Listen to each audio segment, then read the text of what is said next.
Girl, подтвердите, что это бизнес-класс? Да? Вы подтверждаете, да, что это бизнес-класс? Да? Вот, да, красная дорожка. Я пошел. В лобби.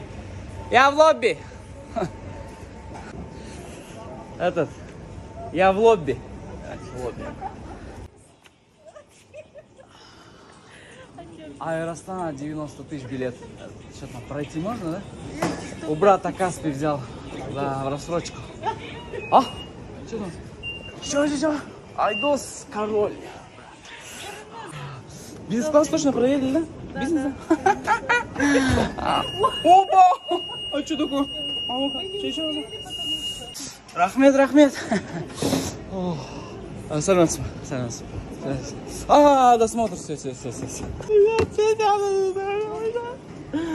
Новое взял.